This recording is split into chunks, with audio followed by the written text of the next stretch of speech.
Nestled in the heart of Hollywood, the former residence of George Raft exudes an understated elegance, much like the man himself. Known for his suave portrayal of gangsters, Raft's enigmatic persona has seemingly seeped into the walls of his home, leaving behind a legacy that's as chilling as it is captivating.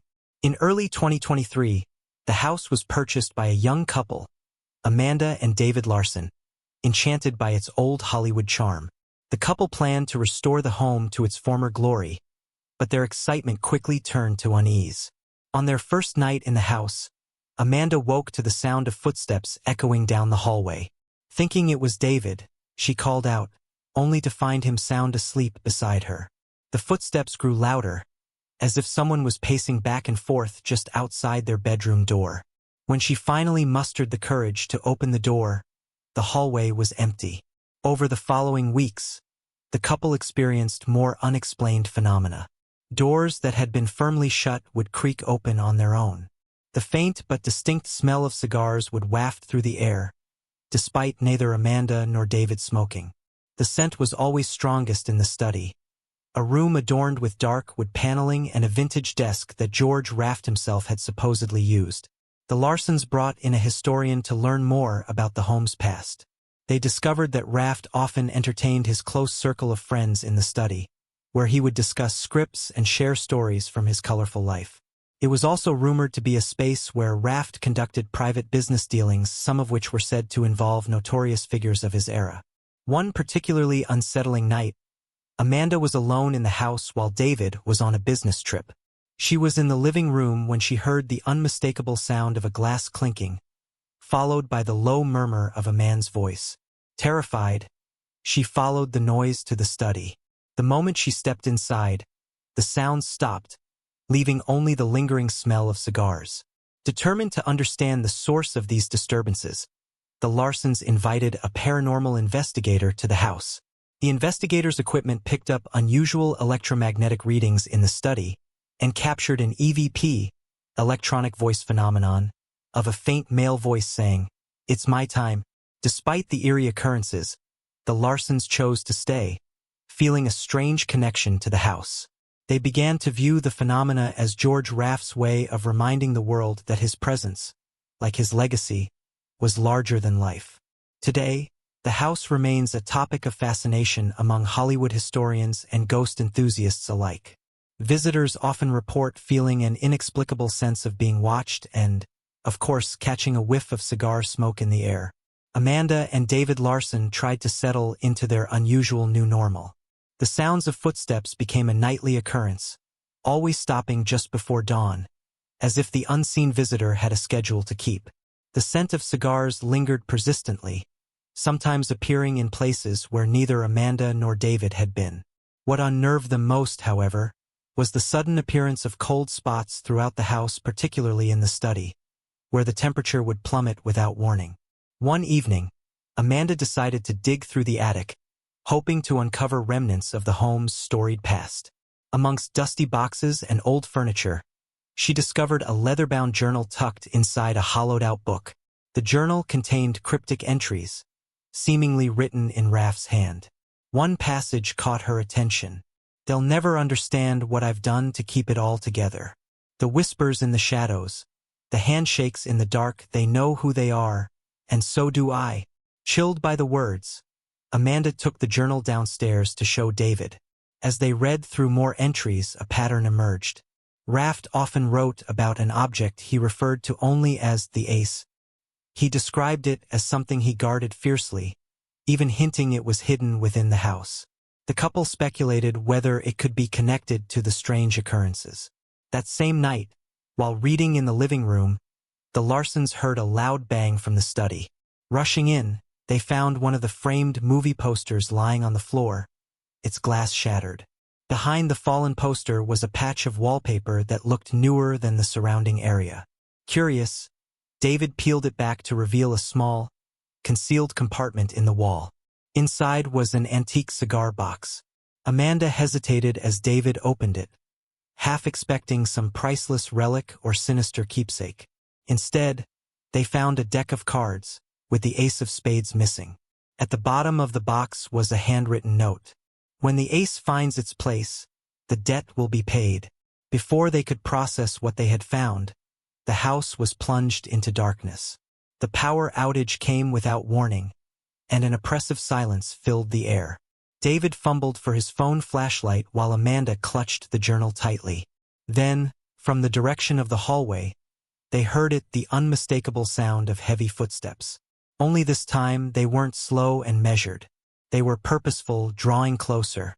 As the footsteps stopped just outside the room, a low, gravelly chuckle echoed through the darkness. A faint glow appeared under the door, flickering like the flame of a match. The smell of cigars was overwhelming now, thick and suffocating. David whispered Amanda's name, but before she could respond, the door handle began to turn. And then the voice, calm, confident, and unmistakably George Raft's. "You found the ace, but are you ready to play?" The door creaked open. "Don't forget to subscribe and like if you liked this story." The door opened just a crack, revealing nothing but the dim glow of what seemed like cigar embers floating in the air. Amanda and David froze, their breaths shallow as the air grew heavier around them. The embers hovered for a moment before vanishing into the shadows, leaving behind the faintest trace of ash falling to the floor. The silence stretched until Amanda couldn't bear it any longer. "Who's there?" she called, her voice trembling. The only response was a soft shuffling sound, like cards being dealt across a felt table. It seemed to come from all around them, filling the room with an unnatural rhythm. David raised his phone's flashlight, but the beam flickered and dimmed, offering little comfort. Then, on the desk where the cigar box had been placed, the ace of spades appeared, resting neatly atop the journal. Neither of them had put it there. "This is a trick," David said, his voice shaking but defiant. He stepped toward the desk, reaching for the card. As his fingers touched it, the study erupted in a cacophony of sound, distant jazz music blaring from an unseen gramophone, muffled voices arguing in a foreign language, and the deafening crack of what could only be gunfire. The walls seemed to vibrate with the force of the noise. "David, stop!" Amanda screamed, but it was too late. The ace of spades burned hot under his touch, branding his palm before he could pull away. The room fell silent again, but the atmosphere had changed. The study was no longer the quaint, charming space they knew. Shadows stretched unnaturally across the walls, their shapes twisting and writhing like living things. The desk surface was now littered with scattered playing cards, all face down except for the king of diamonds, which sat upright in the center. From somewhere behind them came the same gravelly voice they had heard earlier. "The stakes are higher than you think. Are you all in?" Amanda spun around, but the room was empty. She grabbed David's hand, noticing the mark on his palm, a perfect ace of spades, as though it had been seared into his skin. "We need to leave," she whispered, pulling him toward the door. But as they stepped into the hallway, the house seemed to shift around them. What should have been a short walk to the front door now stretched endlessly, with the floorboards creaking beneath their every step. The walls were lined with black and white photographs that hadn't been there before. Each depicted George Raft, always looking directly at the camera, his piercing gaze seeming to follow them. At the end of the hallway, a soft light glowed, beckoning them forward. But with every step, the air grew colder, the scent of cigars heavier, and the sound of cards being shuffled louder. Amanda stopped abruptly, pointing to the nearest photograph. "David," she said, her voice barely audible. "Look." In the image, Raft sat at a table, a hand of cards fanned out before him. But what drew her attention wasn't the actor, it was the two figures seated across from him. They weren't actors or Hollywood elites. They were Amanda and David. As realization dawned, the photograph began to change. The figures of Amanda and David shifted, their expressions morphing into ones of dread. And then, as if on cue, the gravelly voice echoed once more, closer this time. "It's your hand now. Play wisely." The hallway behind them vanished, replaced by darkness so complete it seemed to swallow sound. The only way forward was toward the light, and whatever awaited them there. Amanda and David had no choice but to move toward the light. Each step felt like a gamble, the floorboards groaning as though the house itself was reluctant to let them pass. The shuffling of cards grew louder, a maddening rhythm that seemed to sync with their pounding hearts. As they neared the glowing doorway, they realized it wasn't a room but an elaborate table, illuminated by a single pendant lamp. The table was covered in green felt, with a stack of chips neatly arranged on each side. A deck of cards sat in the center, and two chairs both ornate and mismatched awaited their presence. The shadows around the table seemed alive, writhing and coalescing into a figure. Slowly, it took form. A man in a pinstriped suit, his face obscured by the smoke curling from the cigar he held between his fingers. Though indistinct, the figure exuded a magnetic aura of control, commanding attention with every small movement. He gestured to the chairs with a slow, deliberate motion. "You've come this far. Sit." David hesitated, but Amanda grabbed his arm, her voice firm. "We're not playing your game." The man chuckled, a low, rumbling sound that reverberated through the room. "Oh, but you already are. The moment you opened that box, the game began. Now, the question is whether you'll finish it or fold." David, his hand still burning from the ace of spades, stepped forward. "What do you want?" he demanded, his voice cracking. The man leaned forward, and for the first time his face became partially visible. His features were unmistakably George Raft's, sharper, more menacing than any photograph had captured. His eyes gleamed with an unnatural intensity. "What I want doesn't matter. It's what you've wagered that should concern you." Amanda and David exchanged a panicked glance. "We didn't wager anything," Amanda said, her voice trembling. Raft's grin widened, revealing teeth too perfect to be real. "Oh, but you did. You wagered the only thing that matters, your future. And now it's time to deal." The cards shuffled themselves, spinning into the air before settling into neat stacks in front of each chair.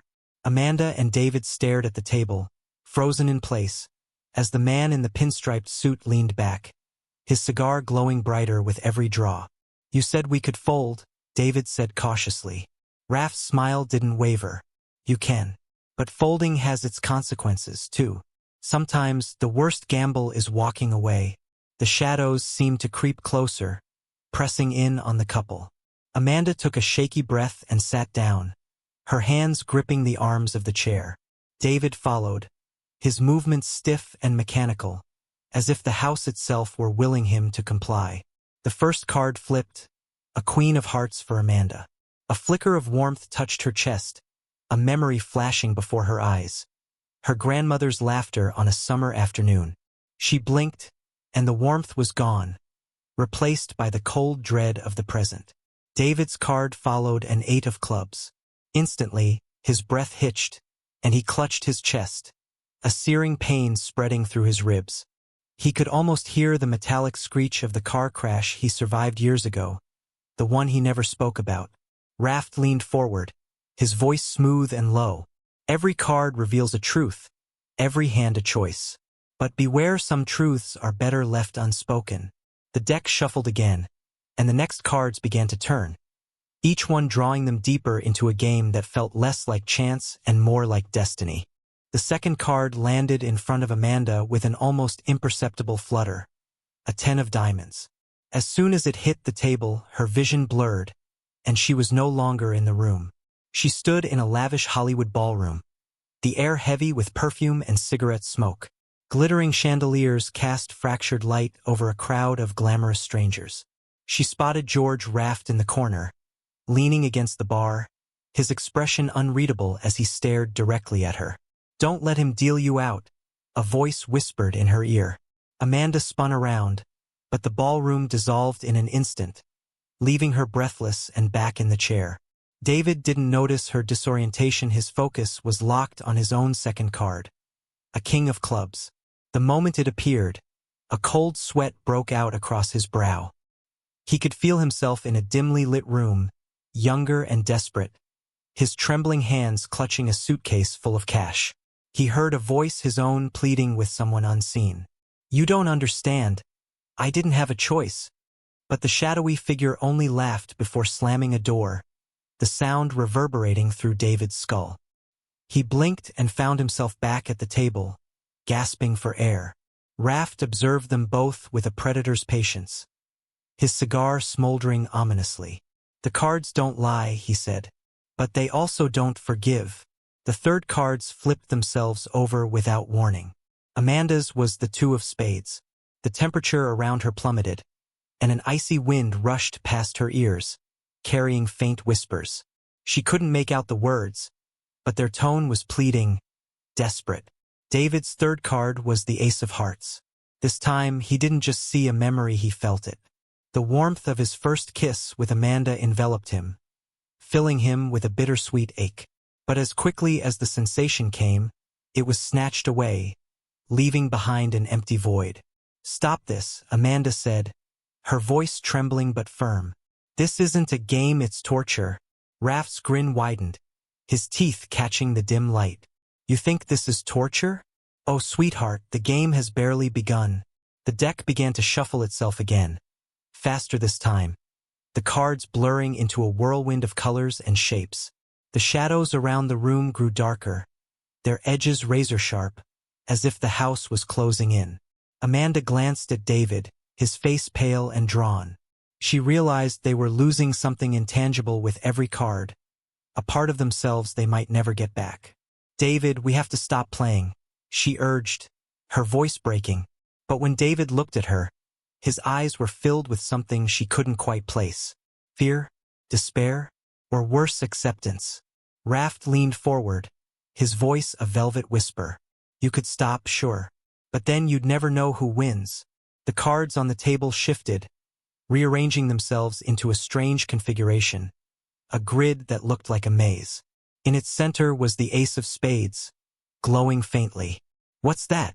Amanda asked, her throat dry. Raft's expression darkened. "That," he said, his voice low and menacing, "is your way out, if you dare to play for it." The light above the table dimmed, the room fading into an oppressive shadow. Only the cards and Raft's ever-present cigar glowed faintly in the darkness. Somewhere deep within the house, a door creaked open, its sound echoing like a warning bell. And then, the voice returned, softer now, almost a whisper, but unmistakably Raft's. "Shall we deal the final hand? Or will you fold and see what the house collects?"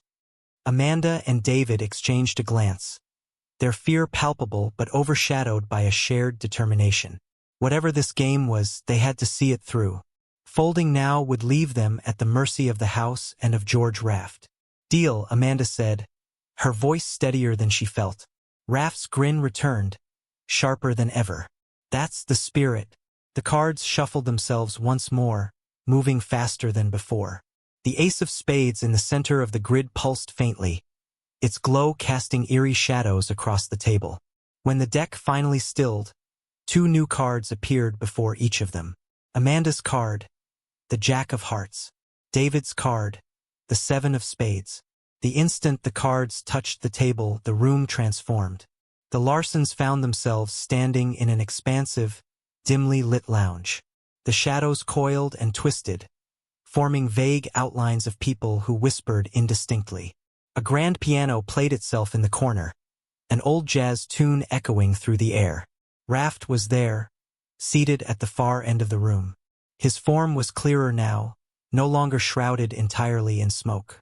He gestured toward a small pedestal in the center of the room, where the Ace of Spades hovered, spinning slowly. "One final move," Raft said, his tone calm but heavy with menace. "Take the ace and the game ends. But remember, every choice has its price." David stepped forward instinctively, but Amanda grabbed his arm. "Wait," she hissed. "What if this is a trick?" "It's all a trick," David said, his voice weary. "But we can't just stay here." Raft chuckled softly, the sound echoing unnaturally. "Wise words, kid. But are you ready to pay up?" Ignoring Amanda's protests, David approached the pedestal. As he reached out, the shadows surged toward him, their whispers rising into a deafening crescendo. His hand hovered over the ace for a moment, and then he grabbed it. The room erupted in chaos. The shadows screamed, the piano's melody fractured into discordant notes, and the pedestal crumbled into ash. David staggered back, clutching the card tightly. For a moment, he thought he'd won until he felt the searing heat in his palm. The ace of spades burned brighter and brighter, the pain unbearable. David dropped to his knees, gasping for air. Amanda rushed to him, but when she touched his shoulder, he recoiled as though struck. "David," she cried, but his eyes were fixed on Raft, who stood now, his expression one of grim satisfaction. "He made his play," Raft said, his voice carrying a finality that chilled Amanda to her core. "And the house always collects." David's form began to shimmer, his edges blurring as though he were being erased. Amanda screamed, reaching for him, but her hands passed through his fading body. The last thing she saw was his terrified face, his mouth forming the words, "I'm sorry," before he vanished entirely. The room fell silent. Raft turned to Amanda, his cigar smoke curling lazily around him. "You still have your hand," he said. "Do you want to play? Or leave while you still can?" Tears streaming down her face, Amanda looked at the table. Her remaining card, the Jack of Hearts, glowed faintly. Something about it called to her, a faint whisper in her mind promising hope. "I'll play," she said, her voice breaking. Raft nodded approvingly. "Good choice." Amanda picked up the Jack, and the world shifted violently. She was back in the study, alone, the cigar box and journal still on the desk. The ace of spades was gone. The air was heavy with silence, and the faint smell of cigars lingered. She looked around frantically, calling David's name, but there was no answer.